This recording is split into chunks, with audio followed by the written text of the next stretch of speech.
Αυτό είναι το καπνογόνο. Από εδώ το είχα ανάψει και έβγαλε φυσικά καπνό, αλλά επειδή είχα βάλει κάποιο άλλο είδος μπαρουτιού, αντί να βάλω το αργό έβαλα και λίγο από το μπαμ και εδώ σκίστηκε λίγο, αλλά το κόλλησα. Αυτό είναι το igniter που το ανάβει, πώς το λένε. Έχει, αυτά είναι οι άκρες από τα σπίρτα που ανάβει το σπίρτο κανονικά, και εδώ μέσα έχει σπίρτα τα οποία είναι γύρω από ένα καλαμάκι. Εδώ έχω λιώσει ένα άλλο καλαμάκι για να το κλείσει στο τέλος.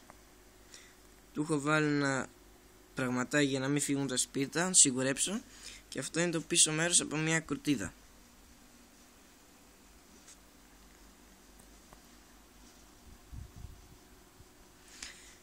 Αυτό είναι φτιαγμένο για να μπει εδώ,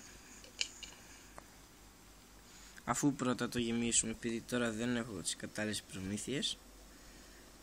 Άμα το κάνω θα το ανεβάσω πάλι.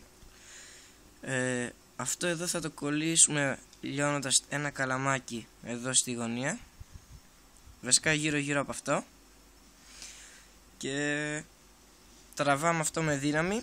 Θα ακουστεί ένας ήχος όπως ανάβουν τα σπίρτα, και μετά θα ανάψει, θα πάει μέχρι μέσα και θα ανάψει το υπόλοιπο, και αν έχει βάλει την κατάλληλη δοσολογία θα κάνει απλώς καπνό. Άμα έχετε μπερδέψει, έχετε βάλει κάποιο πιο γρήγορο είδος μπαρουτιού, θα κάνει μπαμ, και άμα το έχετε κάνει με ένα είδος σπίρτου που πάει πιο γρήγορα, το κόκκινο, κάτι κόκκινα σπίρτα που είναι, τότε μπορεί να κάει το χέρι σας. Μία φορά είχε λιώσει τελείως αυτό και κόλλησε πάνω σε όλο μου το χέρι, αλλά δεν πειράζει, ζωή σε λόγου μας. Και εδώ είναι λιωμένο την προηγούμενη βλακιούλα.